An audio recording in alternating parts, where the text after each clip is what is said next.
जो आज हम आपको जो खबर दिखाने वाले हैं वो देश के शहीदों के बारे में।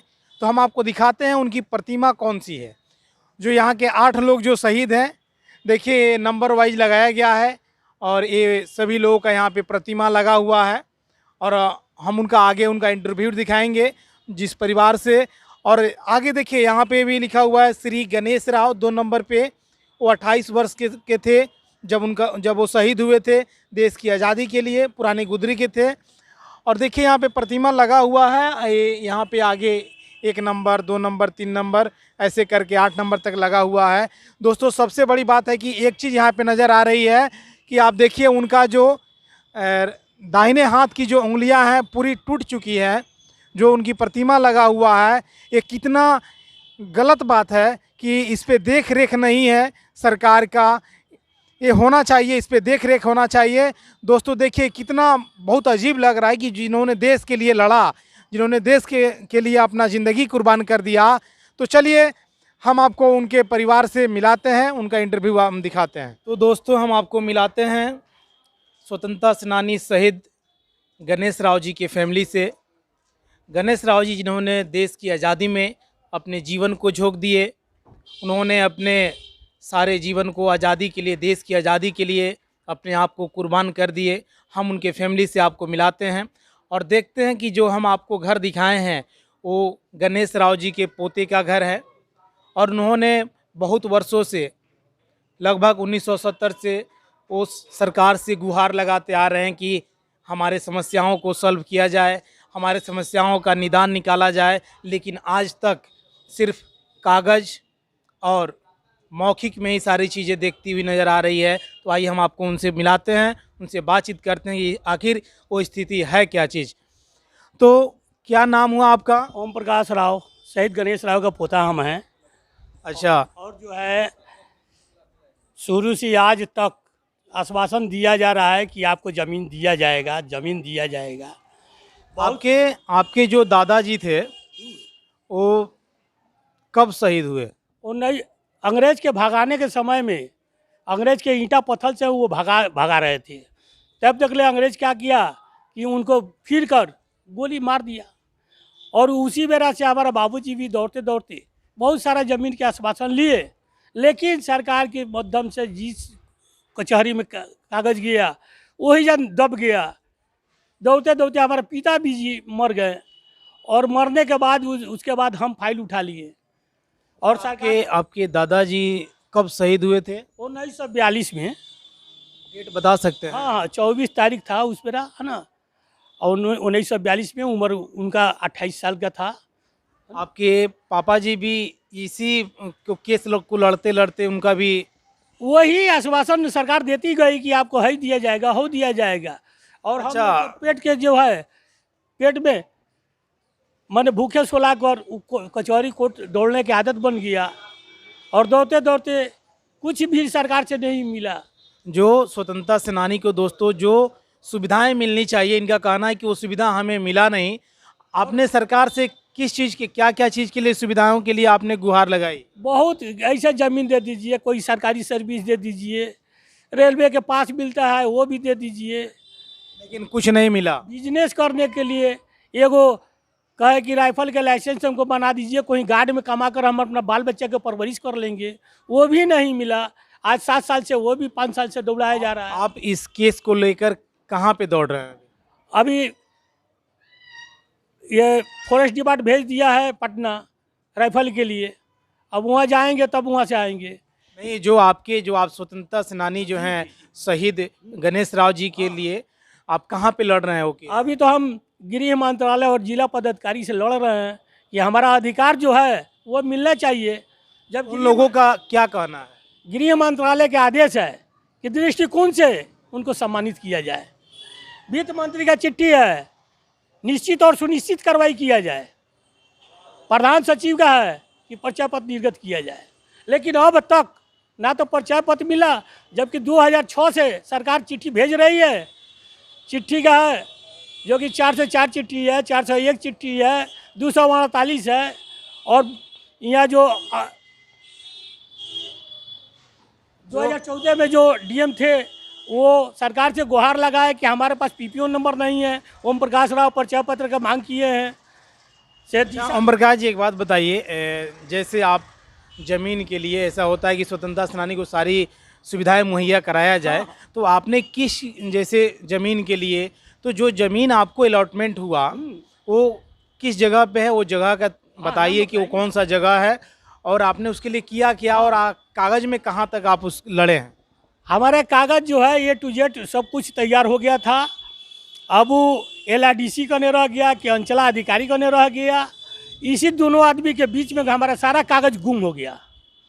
फिर से हमने गुहार लगाए बेतिया अंचला अधिकारी को। इसके पहले जो अंचला अधिकारी थे सारा डॉक्यूमेंट तैयार करके हमारा LRDC का ने भेजे हुए हैं स्वीकृति के लिए कि केवल रेंट स्वीकृति कर दिया जाए कि उस परिवार को जो है उमंग हो जाए कि फिर से अपने जीवन उद्धार कर रहे। लेकिन वो भी है, हम एक बार LRDC साहब से भेंट किए तो वो क्या कर रहे हैं, नहीं समझ में आ रहा है। 8 महीना कोरोना था, हम अभी आए हैं। अच्छा, आपने इस समस्या को लेकर कभी आप अपने ज़िले के DM साहब से मिले कभी? अब DM साहब से क्या मिले, अंचलाधिकारी से मिलते हैं, LRDC से मिलते हैं, बेतिया राज से मिलते हैं। ब्रजेश मल्होत्रा जी 2-2 एकड़ के ज़मीन के आदेश किए, एगो बेतिया राज में भेज दिए, एगो LRDC का ने भेज दिए। अच्छा, इस पे बेतिया राज का क्या कहना है? बेतिया राज के यही कहना है कि अभी कोई संविधान में नहीं है जो कि शहीद परिवार को ज़मीन दिया जाए। तो हमको बेतिया राज से क्वेश्चन करना है कि यदि शहीद परिवार को ज़मीन नहीं दिया जाएगा तो शहीद स्मारक के लिए ज़मीन कौन दिया है? तो आप जो केस लड़ रहे हैं वो राज्य से लड़ रहे हैं या सरकार से लड़ रहे हैं? हम तो सरकार से लड़ रहे हैं। जो आश्वासन देते हैं, लिखित देते हैं, उन्हीं से न लड़ेंगे। सरकार क्या करेगी, क्या आपको राज्य का ज़मीन मिलेगा? ब्रजेश मल्होत्रा जी कहे थे कि 2-2 एकड़ ज़मीन दिया जाएगा और वह चिट्ठी बनाकर लिख दिए थे कि जीवोपार्जन और पुनर्वास के संबंध में प्रस्ताव भेजिए। लेकिन आज तक बेतिया राज भेजा कि नहीं भेजा हमको नहीं मिला। तो हम गोपनीय शाखा से मांगे, गोपनीय शाखा कह रहा है कि ना जगह ज़मीन कहाँ है कि दिया जाएगा। बेतिया अंचलाधिकारी कह रहा है कि जगह ज़मीन कहाँ है कि दिया जाएगा। लेकिन ज़मीन हमारे लिए नहीं है, उन लोगों के पास ज़मीन देने के लिए किसका है? रविंदर सिंह को है, राणा विजय शाही को ज़मीन देने के लिए है, डॉक्टर NN शाही को ज़मीन देते हैं लोग, यह तोदी वाले को ज़मीन दिया जाता है, शंभू गुप्ता का ज़मीन दिया जाता है। ये सब क्या हो रहा है? प्रशासन गुंडागर्दी चल रही है। हम इस गुंडागर्दी से डरने के लायक नहीं है। जब तक जिएंगे तब तक ले सरकार के तूती बुला कर रखेंगे। दोस्तों देखिए, आप इनकी बातें को सुन रहे हैं। इनका घर भी मैंने आपको दिखाया है, लेकिन आप इस स्थिति को जब जानेंगे कि लगभग इनके पिता गुजर गए, इनकी पूरी लाइफ जो है इसी में अपने आप को झोंके जा रहे हैं, आपका खून खोल जाएगा इस स्थिति को देखकर, उनका घर देखकर। आप देखिए किस स्थिति में उनका परिवार है। एक जो देश की आज़ादी में जो आप अभी खुलेआम, खुला और आज़ादी से, जिस देश में, भारत एक आज़ाद देश में कि आप नागरिक हैं और आप यहाँ रहते हैं, आपके आज़ादी के लिए अगर किसी ने लड़ा है तो उसको उसका हक मिलना चाहिए, उसके परिवार को हक मिलना चाहिए। लेकिन यहाँ पे बात करने के अनुसार पता चला कि अभी तक सरकार के द्वारा सिर्फ टाला जा रहा है, सिर्फ डॉक्यूमेंट्री काम किया जा रहा है। और इनका कहना है कि जो ज़मीन जो इनको मिला था वो अब ब्लैकमेल किया जा रहा है गवर्नमेंट के द्वारा ही। और राज्य का कहना है कि शहीद को किसी संविधान में नहीं है कि राज्य का ज़मीन जो है शहीद के परिजन को मिले। लेकिन मैं आपसे इस पर राय लेता हूं कि आप भी अपना राय बताएं कि इनको इनका हक मिलना चाहिए। मानचित्र है वो कहाँ लगा हुआ है? अभी शहीद पार्क में उनका स्टैचू लगा हुआ है। हर साल अपर समर्था हमको चिट्ठी देकर बुलाया करते हैं। और एक वो 8 फीट का दुकान यहाँ जो था शहीद गणेश राव के नाम से डिस्ट्रिक्ट बोर्ड से मिला हुआ था, वो भी नगर पालिका के द्वारा अतिक्रमण किया गया। यह चौक जो है शहीद गणेश राव के नाम से है। लेकिन यहाँ जो है अब ना पता कि अंचला अधिकारी कि SDO साहब कौन यहाँ पर द्वार देवी चौक के नामकरण रखे हैं। हम इस पर हम चुप नहीं बैठेंगे। हमारा क्या नाम है कि गणेश राव का यहाँ बोर्ड लगे तो लगे, नहीं लगेगा तो फिर से हम केस करेंगे। तो दोस्तों देखिए, उनका कहना है कि बगल में एक चौक है जो कि उनके नाम पे चौक है। उनका कहना है कि उस वहाँ पे बोर्ड उनका लगना चाहिए। तो इसमें आपकी राय भी बहुत ज़रूरी है कि देश के निवासी के, देश के लोग का राय चाहिए कि क्या इनको हक मिलना चाहिए या नहीं मिलना चाहिए। तब अपना राय जो है कमेंट बॉक्स में ज़रूर दें कि जिस आज़ाद देश में रहते हैं उनको उनका हक मिलना चाहिए। दोस्तों यही है उस शहीद गणेश राव जी के परिवार की कहानी, जो कि आज भी बहुत जर्जर स्थिति में जी रहे हैं उन लोग। उनको देखिए, उनकी आंखों में आंसू आप देखेंगे तो आपकी भी रूह कांप जाएगी, आप भी भावुक हो जाएंगे। आइए हम आपको दिखाते हैं ओम प्रकाश राव जी शहीद गणेश राव जी के लिए कहाँ कहाँ दौड़े हैं, और उन पेपरों का एक बोझा बना चुका है और उन्हें कुछ मिला नहीं। सिर्फ पेपरों के अलावा सिर्फ पेपर ही पेपर आपको दिख रहा होगा जो सामने आप देख रहे हैं। आप समझ सकते हैं कि कितने वर्षों से उन्होंने अपने दादाजी के लिए लड़ाई लड़ रहे हैं। आइए हम आपको उनसे पूछते हैं कि क्या कौन कौन सा पेपर है, कहाँ कहाँ का पेपर है। तो जो सामने में जो आप पेपर दिखा रहे हैं, ये कौन कौन सा पेपर है? ये दरोगा राय मुख्यमंत्री थे तब से आप तक ले सब विभाग से हमको जो है पत्रकार जितना जो पेपर है, सभी पेपर जो है सरकार के दफ्तर से मिली हुई है ना।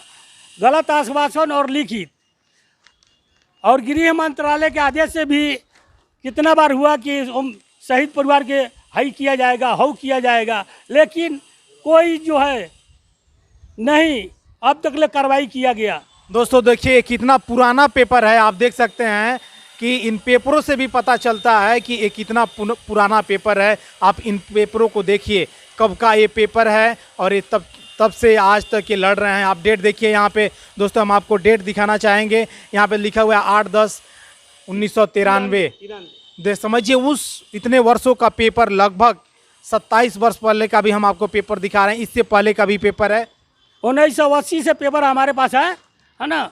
और यहाँ से वहाँ तक गुहार लगाएं।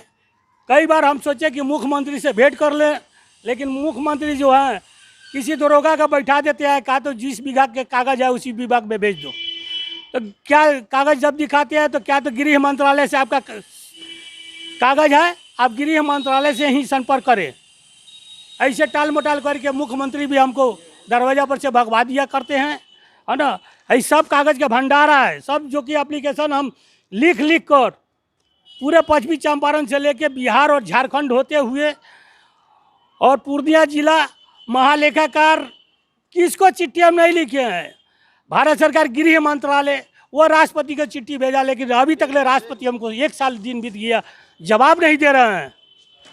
कोई जवाब नहीं मिला कहीं से। प्रधानमंत्री को भेजते हैं तो प्रधानमंत्री कहते हैं कि हम बिहार गृह मंत्रालय को भेज दिए हैं, आप गृह मंत्रालय से संपर्क करते रहिए। दोस्तों देखिए कि प्रधानमंत्री तक पेपर भेज चुके हैं और वहाँ से कहना है पीएमओ ऑफिस से कि आप गृह मंत्रालय जाइए। तो इनको एक जगह से दूसरे जगह सिर्फ दौड़ाया जा रहा है ना। और कितना जो है स्वतंत्रता सेनानी को कभी 1,20,000 के चेक दिया जाता है, तो कभी ये दिया जाता है, लेकिन हमारे परिवार में आज तक ले 20 रुपया का चेक नहीं मिली है।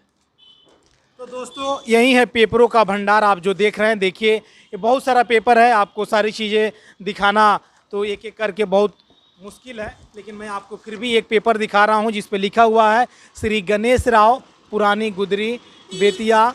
अब यहाँ पे देखिए हम आपको ये भी दिखा रहे हैं, यहाँ देखिए भारत के अमर शहीद जिसमें श्री रामेश्वर मिश्र ये छपरा के हैं, और श्री गणेश राव ये पुरानी गुदरी पश्चिमी चंपारण बेतिया के रहने वाले हैं। इनका इस शहर में प्रतिमा भी है जहाँ पे उसका भी ठीक से देखभाल नहीं किया जा रहा है, जिनकी उनकी उंगलियाँ टूटी हुई वहाँ पे दिख रही है। तो आप ये सारी चीज़ें देख सकते हैं, ये फाइल का सिर्फ बोझा बना हुआ है, लेकिन आज तक कुछ हुआ नहीं। कलेक्टर का चिट्ठी है, देखिए यहाँ पे ये डीएम का चिट्ठी है, ये सारी चीज़ें आप देख सकते हैं। यहाँ पे सुप्रिटेंडेंट ऑफ पुलिस का भी चिट्ठी है, हर मंत्रालय का यहाँ का चिट्ठी है इनके पास, लेकिन कहीं से कुछ हो नहीं पा रहा है। सरकार से पीपीओ नंबर, सरकार से आपको पीपीओ नंबर नहीं मिला है, तो ये जो है सामान शाखा को भेज दिए, सामान शाखा फिर से इंक्वायरी कराए है, प्रखंड से इंक्वायरी कराएं, ये कर रहे हैं पीपीओ नंबर नहीं मिला है। और ऐसा जो है कई जो इंक्वायरी कराया गया, और उसके बाद सामान शाखा हमसे साक्ष्य दस्तावेज मांग दिए, हमने साक्ष्य दस्तावेज उपलब्ध कराए हैं, वो तब डीएम साहब चिट्ठी दे लिखे हैं, है ना। तो दोस्तों इनके हक के लिए आप अपना राय जरूर दें, आपका राय जो है बहुत महत्वपूर्ण है आगे। तो इसी के साथ आपको बहुत बहुत धन्यवाद, आप बने रहे हमारे साथ, हमारे चैनल को लाइक करें, सब्सक्राइब करें, शेयर करें, और इस मैसेज को देश के लगभग हर कोने तक आप पहुंचाएं, क्योंकि ये आज़ादी जो है अगर आप जी रहे हैं तो कहीं ना कहीं उनकी बहुत बड़ी भागीदारी है और उनको ये हक मिलना चाहिए। डंका के चोट पर आज़ादी किया गया है।